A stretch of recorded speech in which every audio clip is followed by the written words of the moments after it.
Profetas e Reis, capítulo 54. Condenada à extorsão. Os muros de Jerusalém não haviam sido ainda completados, quando a atenção de Neemias foi chamada para a infeliz situação das classes mais pobres do povo. Na condição desordenada em que se achava o país, a lavoura tinha sido um tanto negligenciada. Posteriormente, em virtude da conduta egoística de alguns que tinham voltado para a Judéia, as bênçãos do Senhor não repousaram sobre sua terra, e houve escassez de cereais. A fim de obter alimento para suas famílias, os pobres foram obrigados a comprar a crédito e a preços exorbitantes. Foram também compelidos a tomar dinheiro emprestado a juros para pagar as pesadas taxas a eles impostas pelos reis da Pérsia.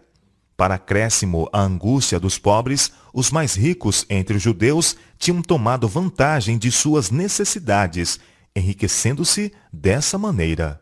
O Senhor havia ordenado a Israel por intermédio de Moisés que em cada terceiro ano fosse levantado um dízimo em favor dos pobres. E além disso, tomou-se providência para a suspensão dos trabalhos agrícolas cada 7º ano, ficando a terra em repouso. E os frutos que espontaneamente produzisse eram deixados para os necessitados. A fidelidade em devotar essas ofertas para o alívio dos pobres e para outros usos de benevolência tenderia a conservar viva diante do povo a verdade de que Deus é o dono de tudo e a oportunidade de eles serem canais de bênçãos. Era propósito de Jeová que os israelitas tivessem uma educação que lhes erradicasse o egoísmo, desenvolvendo-lhes a liberalidade e nobreza de caráter. Deus havia também instruído a Moisés: se emprestares dinheiro ao meu povo, ao pobre que está comigo, não te haverás com ele como um usuário, não lhe imporeis usura. Êxodo capítulo 22, verso 25. A teu irmão não emprestarás a usura, nem a usura de dinheiro, a usura de comida, nem a usura de qualquer coisa que se empreste à usura. Deuteronômio capítulo 23, verso 19. Em outra ocasião ele havia dito: quando entre ti houver algum pobre de teus irmãos, em algumas das tuas portas, na tua terra que o Senhor teu Deus te dá, não endurecerás o teu coração, nem fecharás a tua mão a teu irmão que for pobre. Antes lhe abrirás de todo a tua mão, e livremente lhe emprestarás o que lhe falta, quanto baste para a sua necessidade. Pois nunca cessará o pobre do meio da terra, pelo que te ordeno, dizendo: livremente abrirás a tua mão para o teu irmão, para o teu necessitado e para o teu pobre na tua terra.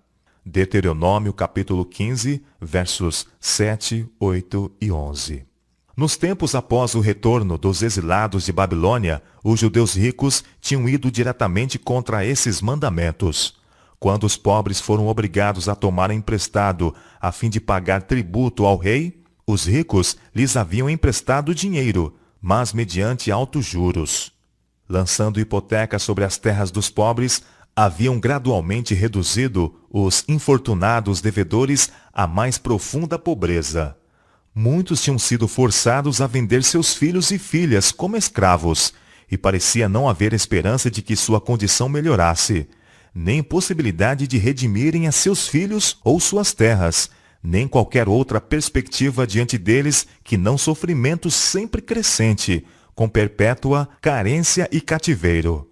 No entanto, eles eram da mesma nação, filhos do mesmo concerto, como seus irmãos mais favorecidos.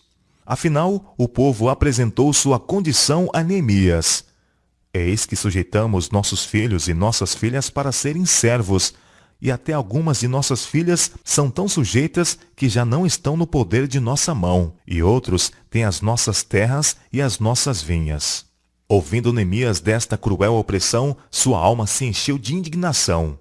Ouvindo eu, pois, o seu clamor e estas palavras, ele diz: muito me enfadei.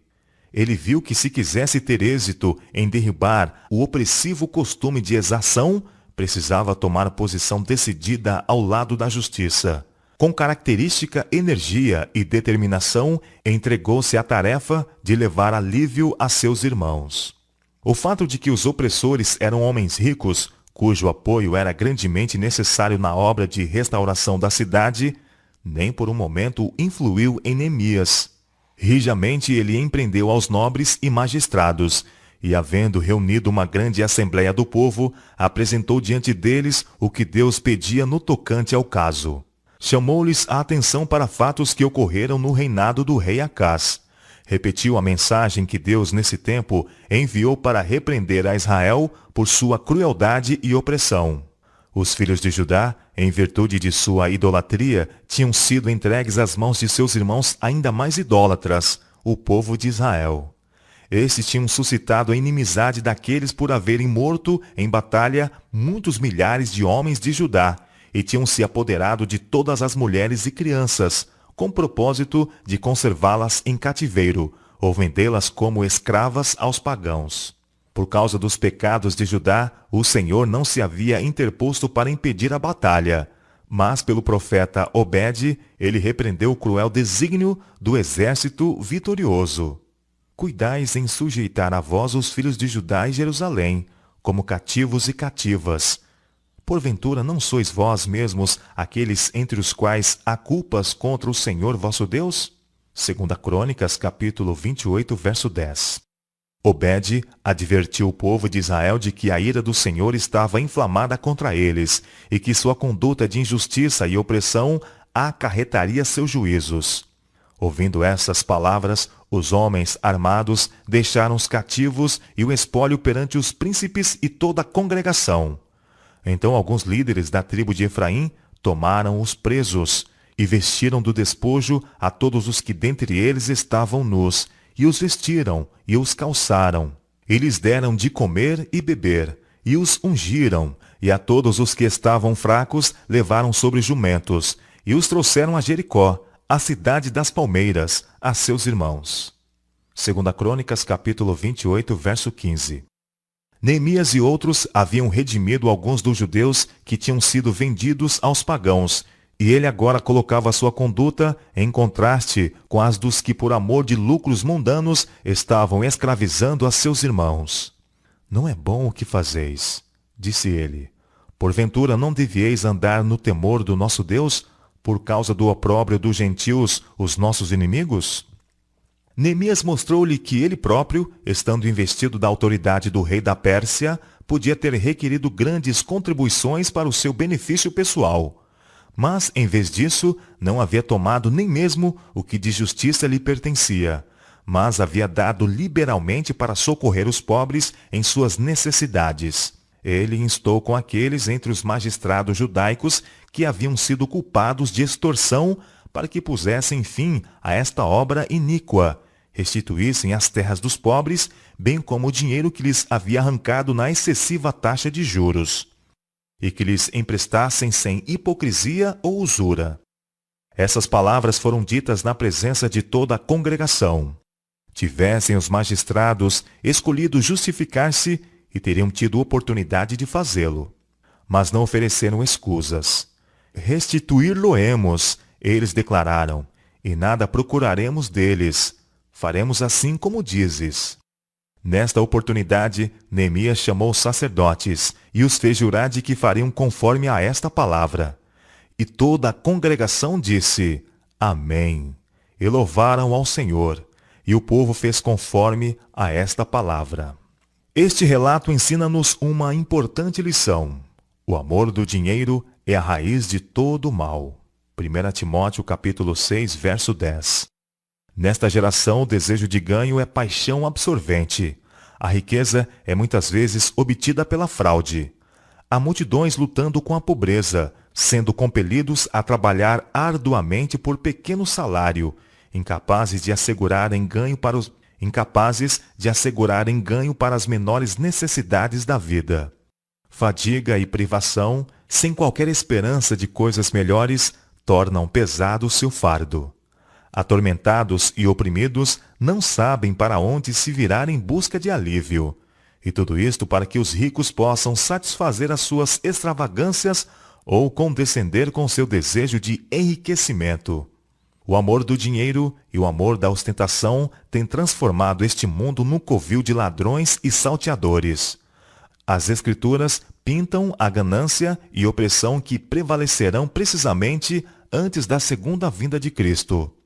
Eia, pois, agora vós, ricos, escreve São Tiago, entesourastes para os últimos dias. Eis que o jornal dos trabalhadores que ceifaram as vossas terras e que por vós foi diminuído, clama, e os clamores dos que ceifaram entraram nos ouvidos do Senhor dos Exércitos.